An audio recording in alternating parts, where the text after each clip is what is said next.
slowly going through real quick to test some stuff out, guys, and make sure the stream is okay. So we'll be getting started in just a minute here.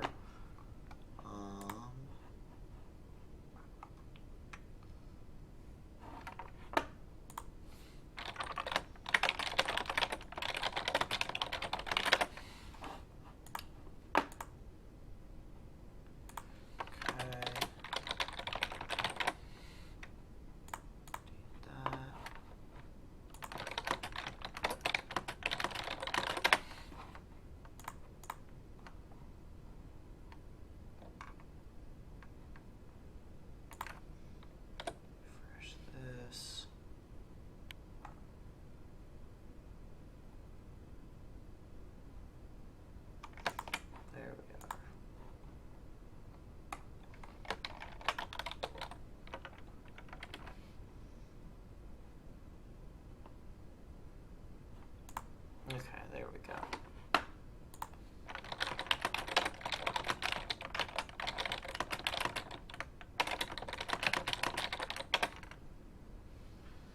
There's that.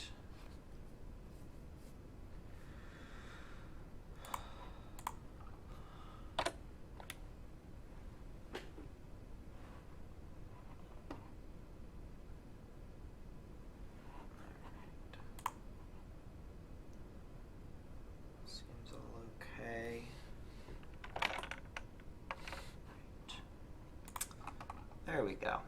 Alright, stream seems to be okay now. Nothing abnormal. So I wanted to kind of go through today's video and start off with some updates on everything.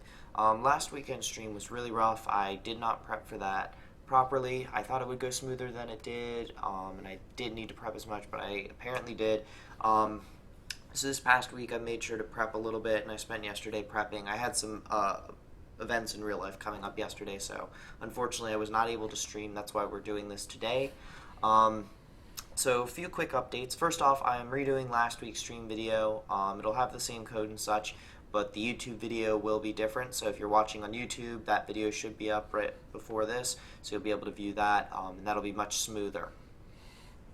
So that's the first thing, is that the previous video is going to be redone. That'll be smoother, all of that.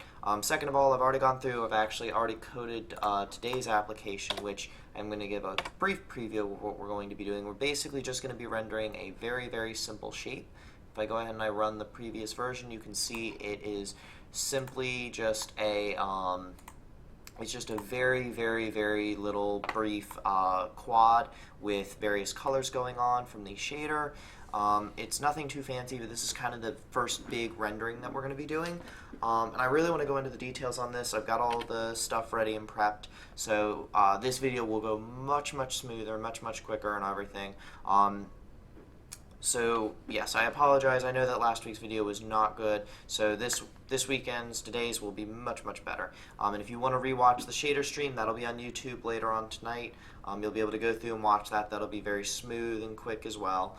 And then for this, this will be on YouTube as well. So to kind of dive in, I want to talk about some, before we begin coding, I want to talk about some updates to the stream. So first off, I know a lot of people are expecting this to be a pro OpenGL tutorial system, and I'm going to go over everything properly, but it's definitely not a pro. I've used OpenGL before. I've used it in my spare time. I've used it for university projects and such. But I'm by no means an expert. There are plenty of people out there way more knowledgeable than me on this. I'm really just trying to give the most up-to-date and best info on some of the basics. So don't take a lot of what I say to heart. Things change, things get updated. That's how it works. That said, I definitely do need to go through and refresh on some stuff. There's a lot of stuff that I've forgotten, some new things that have come up in the 2 years that I've been away from this. And some other things that I need to make sure I know a little bit better to be able to teach it. And so what I'm going to be doing is I'm actually going to be streaming more consistently. I'm actually going to be working on a game which, let me bring up the GitHub repository for this. You guys will be able to watch this kind of grow and become its own thing. But this is going to be called Zombie Slayer Summit. It's going to be a very straightforward first-person shooter, and this is what I'm going to be working on in order to make sure that before I go out and do these tutorials that everything is created and ready to go. So I'm going to be streaming this periodically throughout the week. It's not meant to be a... So this is, when I do this stream, it's not going to be to teach how to do this. You're welcome to ask questions. I'm, of course, totally open to explain what I'm doing, why I'm doing stuff and everything, and accept feedback and stuff. But really, that's about making sure that whatever we're going to be doing in the following weekend's video, that I've coded it already, and then this will just be kind of a fun project to have on the side. The structure for this project's a little bit different. I've organized the code a little bit differently as a result. There's a source include folder with various directories for everything, so it's a little bit more nicely organized, and you'll be able to get a brief preview on it. But this will be something I'll be doing weekly throughout the week. There's no consistent schedule for it. Maybe I'll stream Tuesdays and Thursdays, maybe I'll stream a Wednesday here and there, maybe I'll skip a Tuesday or something. It's really going to be up in the air, but if you're following me, you'll see all the notifications. You can tune in. It'll probably be anywhere from a 30-minute period to maybe 3-4 hours. It really just kind of depends on how much time I have. But this is going to be the way that I prep, so I can make sure that these videos are as smooth as possible for everyone. I really want to make sure these videos are good because I feel like that's important to making sure everybody can learn from them. So this project, I'll link this below in the YouTube video, and you guys can go check it out. It's on my GitHub repository. I'll be updating it. And if you guys have things you want to submit to it or ideas for it, I'm open to that. It's not going to be a virtual reality game. I might add in some VR support just to practice with it, but it's just going to be kind of your generic fun little goofy game. So that'll be in there. We'll get into this in just a second. And so that's kind of the first step is I really want to make sure that these are smooth. So the first thing is redoing all the videos for the shader stuff that I did last weekend. The source code will be the same, so if you watch that stream and you understood it, don't worry, it's the same code. You don't have to go back and rewatch this. But if you want to rewatch it, you're welcome to. That'll be on my YouTube channel after this. And then this video, of course, is going to go much more smoothly because I've already prepped it. So without further ado, let's jump right into this now. Again, tune in during the week if you want to see some of the stuff I'm working on during that time. So to kind of kick this off, let's talk about what exactly we are going to be doing. And this is from the other project. This is what's currently going on there. It's the same shader code and everything else, but the big difference here is that we have a quad here. Now this quad is being rendered using the normal OpenGL 3.2 spec. You'll remember when I originally started this series, I mentioned how there was the GL begin, and then you point out all the vertices and stuff, and then you have GL end. That's outdated. That is the old way of GL 1.1 and such. And we will not be using that because it's a very outdated method, which means we have to kind of go into some of the more complex topics. And this has to do with 3 core concepts, the first of which is the vertex array object, then we have the vertex buffer object, and then we have the element buffer object. Sorry. Got a message on here. People are helping me out with the stream to make sure that it's all tagged properly so that it's more easy to find.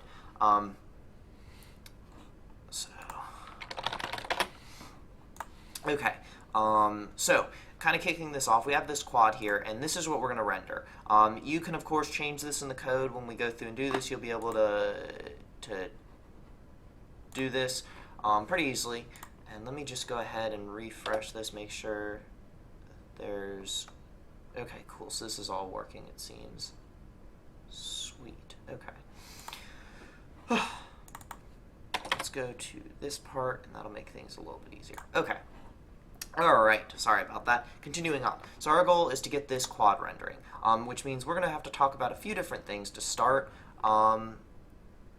So what we're going to do is, first off, we need to talk about the various attributes that go into this. So you'll remember that when we talked about this last week and in the previous video as well, if you're watching on YouTube, there's a couple things that go into making shapes with OpenGL. The first thing, which we made last time, is we made this shader program. And all this does is open up our shader file, go through and read the source code, then we have to go through and compile it, get any errors, and then once we're done compiling it, we have to link the shaders into a shader program, and then we can use that program to go through and process all our data. These shaders have the vertex shader and the fragment shader. The vertex shader is processed on each vertex, and the fragment shader is basically run on the fragments of those. And there's a very great image. Let me go ahead and bring that up as well.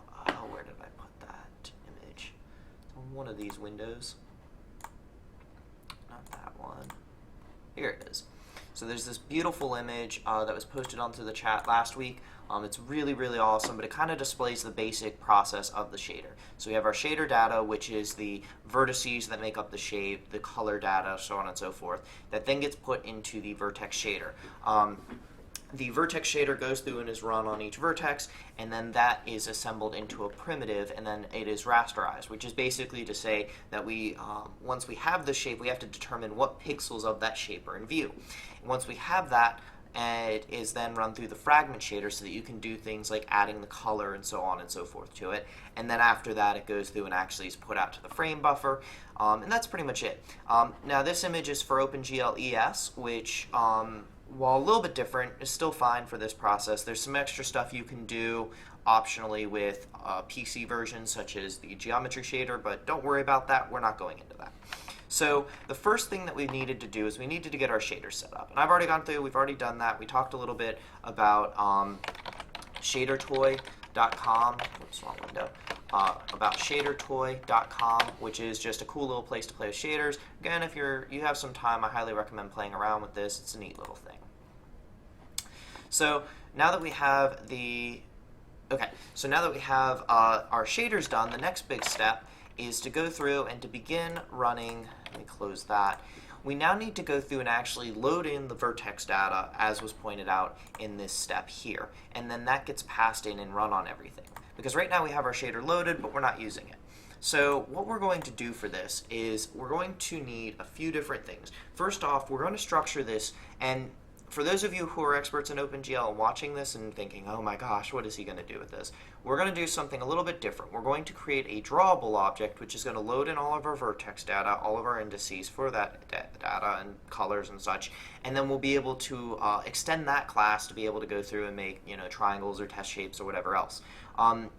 This is technically not the best way to do this. And I'll explain why as we go through and we do this, because there's actually some better ways to do it so you can optimize your code better. It's not a bad way, but there are more optimal ways. And the reason is that there's a lot of data that gets reused, and you can actually really make use of that so that you're not using as much video RAM and things like that, and also processing your data faster. But we'll go over that as we go through the code. So the first big thing that we're going to need to do, and we're going to need to adjust the shader code to use this, is we need to go through and have it so that when we pass in our vertex data to the shader, we can actually have a way to connect the two. Because your shaders are actually run on the GPU, so you actually need to tell the CPU, hey, we're pushing this data to the CPU. Now, one way you can do that is you can just have everything in memory shoved in. But this is actually not a very good way to do so. The reason being, and if we look at the project right here, this is a great shape for this, and this is why we used a quad specifically. The quad has 4 points, but it's made up of 2 triangles. We've got one triangle here and one triangle here. Or if you prefer, you could do it this way and this way. But we're just going to go through and we're going to explain it with the diagonal being down this center here. So there's 2 triangles, one up here, one down here. Now, the way that these triangles work is that they actually share 2 points. They've got this point and this point, which are shared between the 2 triangles. And you could, of course, just upload those twice into the VRAM, the video RAM. But that's a really bad waste. And it might seem kind of silly. You might think, well, how much video RAM do we have? And it's actually really nice because what we can do is we can come to Steam's PC Stats. Steam's PC Stats are a really useful tool if you're a developer because it goes through and kind of shows you what the average user has. So you can go through here and you can see all the different hardware statistics and stuff. And one of the nice things is you can see video RAM right here. Now you'll notice that the average video RAM is only about a gig, which is not a whole lot for doing a really, really big game. So really what we want to do is we want to store as little data as possible in the video RAM, which includes our vertex data.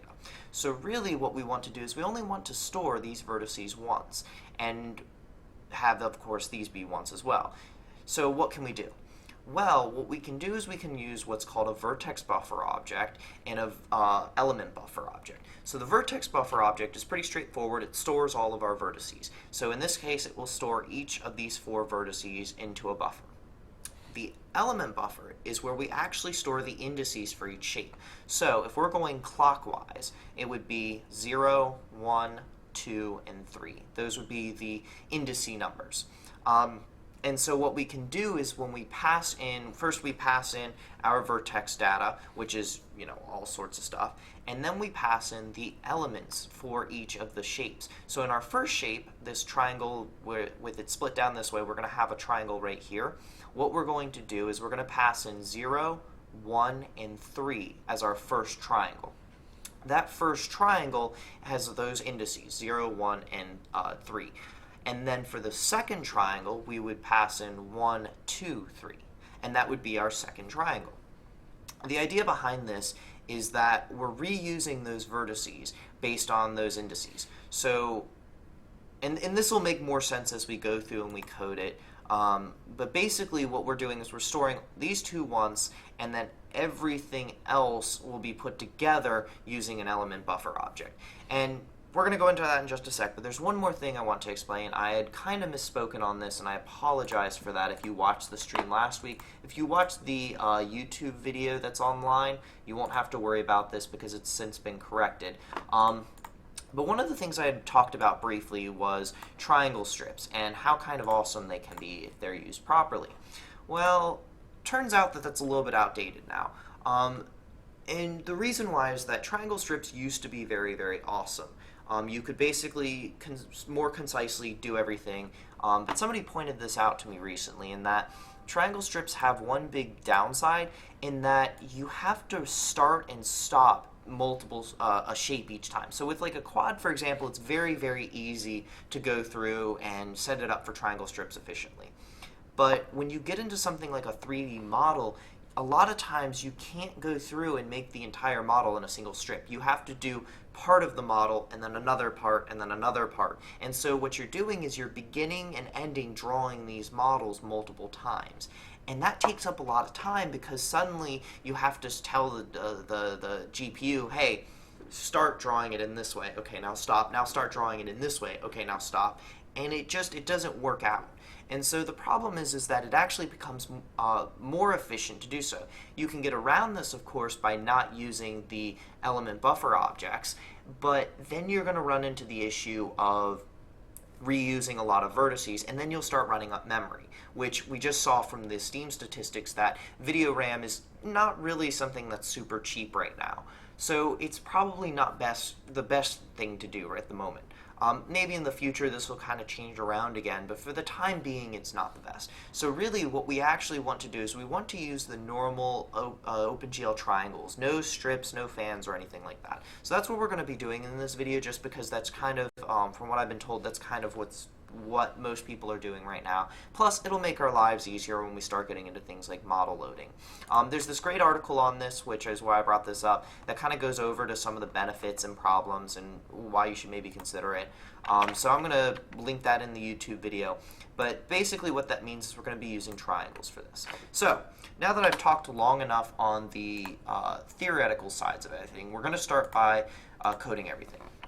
So first thing we need to do is we need to have that middleman part right there that allows us to kind of pass some information to the shader.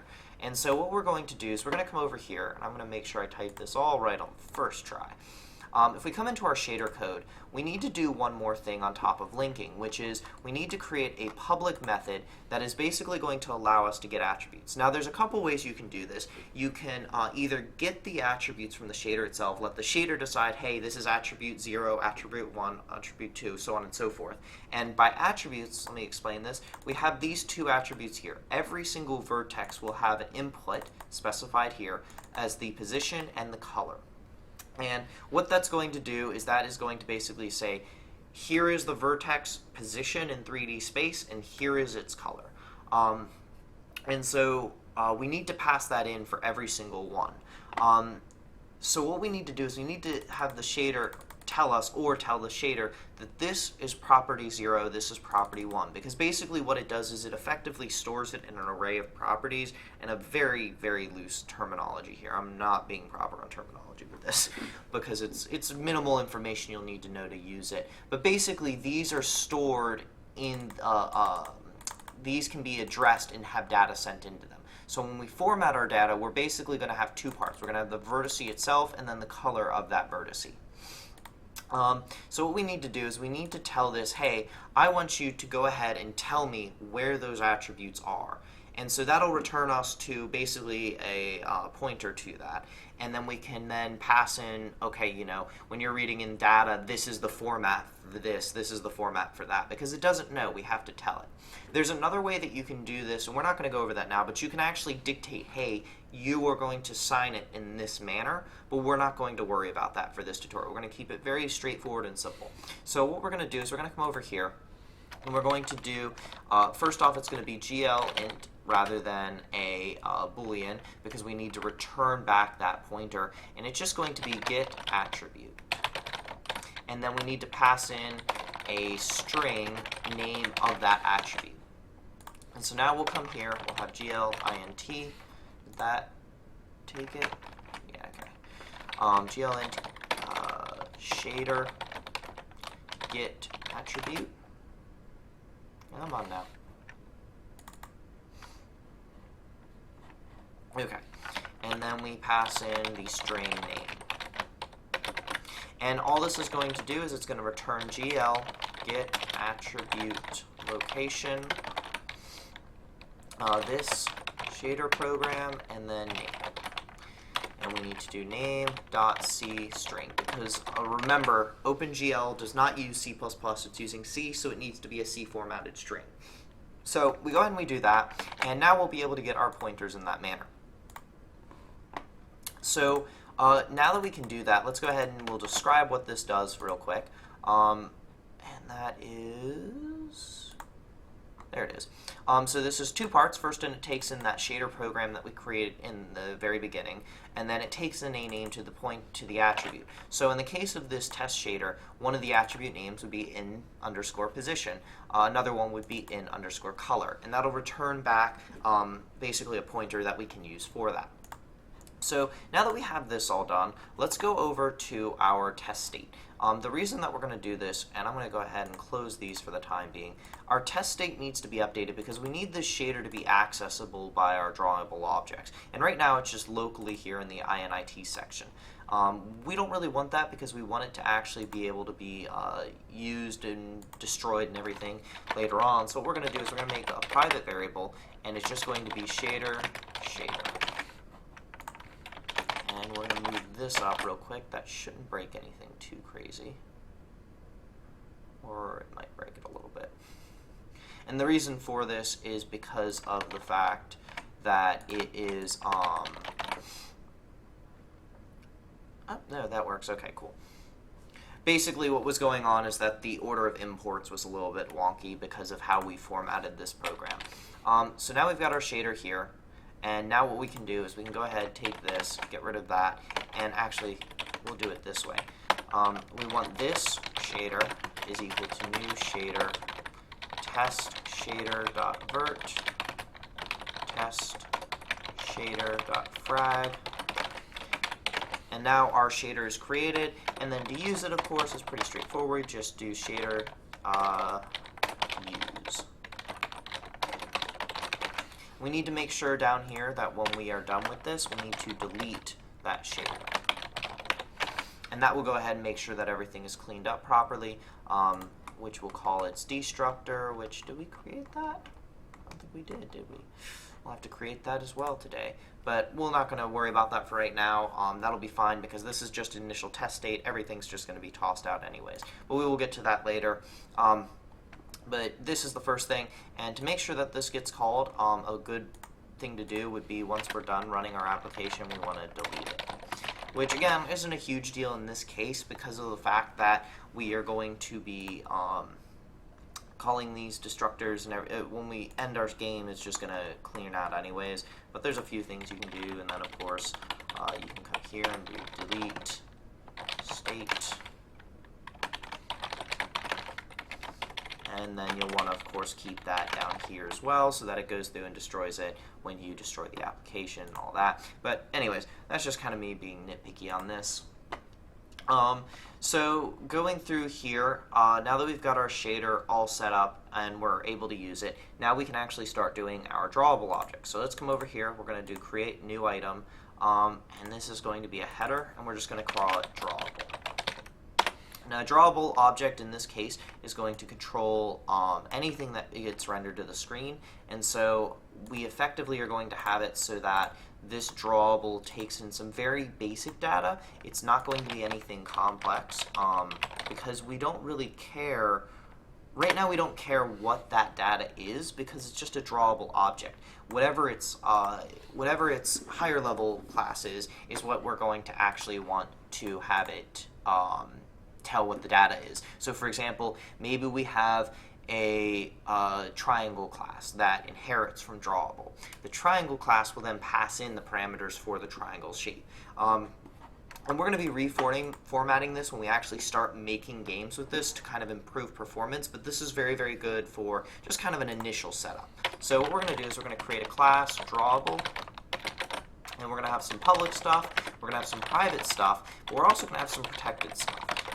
So for a reminder for those who don't know, public is anything can access it, even outside classes when instanced. Private, only things within this class can see it. And protected allows any of its children classes, so like a triangle class, to see those properties. So the big things that we want to be privatized is we want glUINT, and we want our vertex buffer object, VBO, our VAO, vertex array object first, VBO, which is our vertex buffer object, and EBO, our array element buffer object. And we're going to go through each one of those as we set them up and show them, but that's the first thing. Next, we want to create a vector, and which means we're going to want to import both of those. So we're going to include vector, and then we're also going to include the iterator class, which you'll see why in a second, in a little bit. So that's the first thing, and then we're going to come over here, and for this, you'll notice that it's right now telling us we can't do that because of the fact that we don't have some includes going, so we need to include both of those, and then we need to come here and include drawable.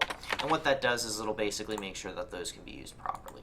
So now that we have that, we want to make sure that our first data type here is going to be of type glUINT, and this is going to be our elements. This is the elements associated with our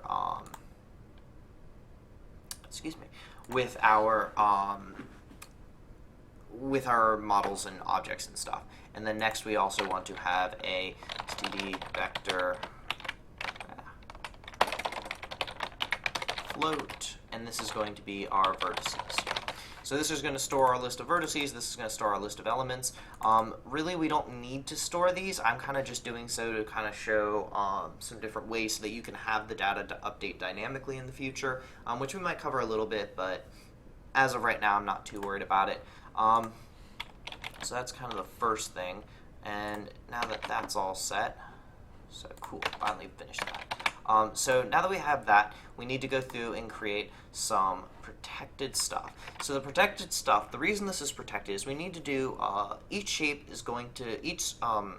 subclass is going to focus on a few different things. It needs to load its vertices, and it also needs to load its elements. So in order for this to not, in order for this to be safe as possible, we don't want something outside of that shape to be able to load it. So for example, triangle should really only be a triangle. So we don't want something that makes a triangle to be able to add in extra vertices. So what we want to do is we want to have all of those methods be protected so that only subclasses can use it, not outside classes. So I'm going to do load vertices, and this is going to take in 2 data point types. It's going to take in one of that, and it's also going to take in, let me go ahead and expand this a little bit so you can see it better. It's going to take in an array of data, or it'll be able to take in another vector of data. And then, so that's going to load up our vertices into our vertex buffer object, but we still need to load up our elements in our element buffer object. So what we're going to do now is do void load elements, and this is going to be a glUint data and size t size, which we forgot up here. There we go. And then the same thing here, we're going to also allow for a vector to take in.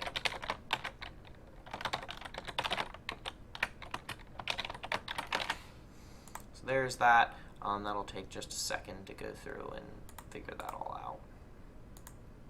So now that we've got all of that set up, let's go ahead and just do a quick build to make sure that nothing breaks, which of course it won't because we really haven't done all that much. So that's the first 2 methods. The next ones that we need to have are we need to have a constructor, and you'll see why we're doing this in a second.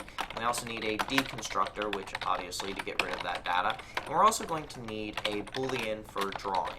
And this is going to be nice because it'll mean that everything kind of draws automatically. It's very straightforward.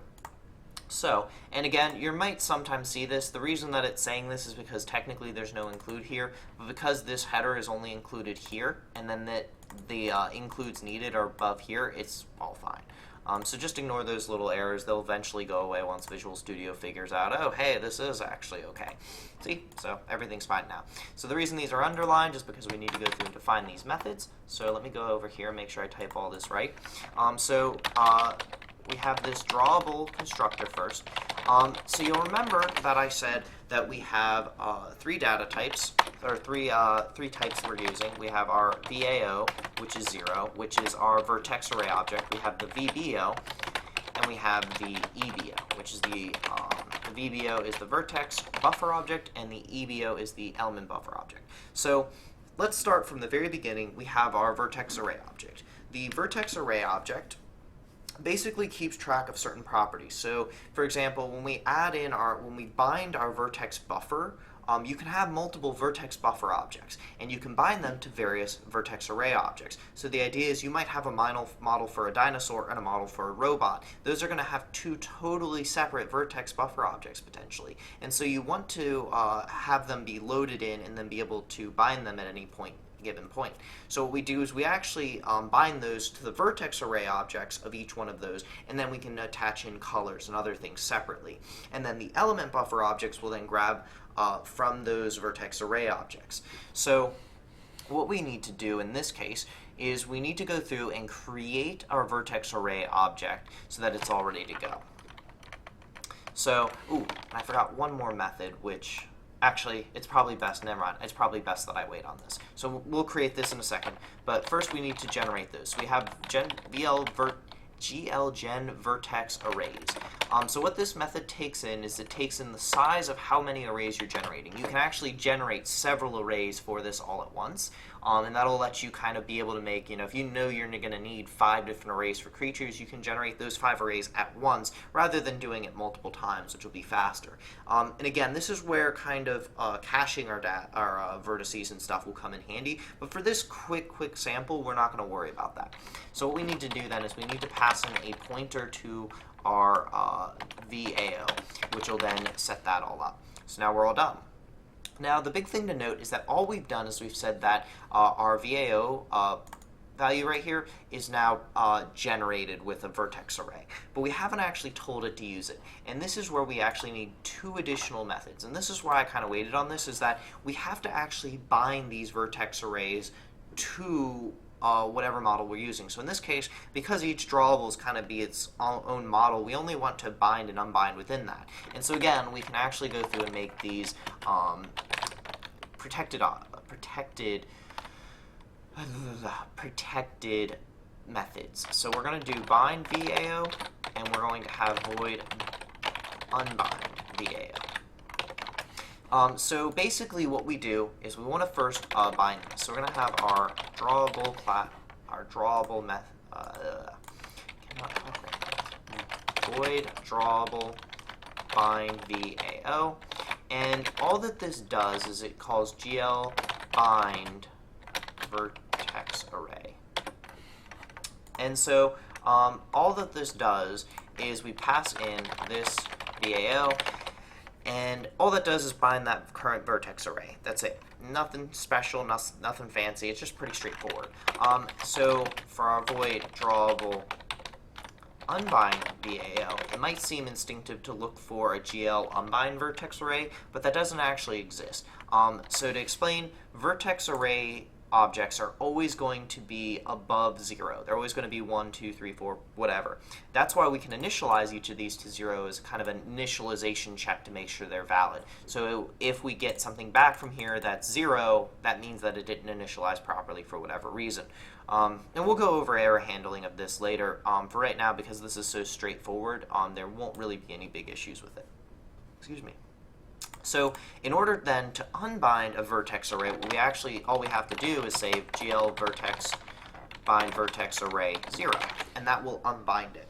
And it's always a good practice to make sure that after you're done drawing something or finished, rendering that one object, that you unbind it, that you call that GL bind vertex array 0. And that just kind of ensures that if you make a new call to load in new data of some sort, that you're not accidentally doing it because it's still there.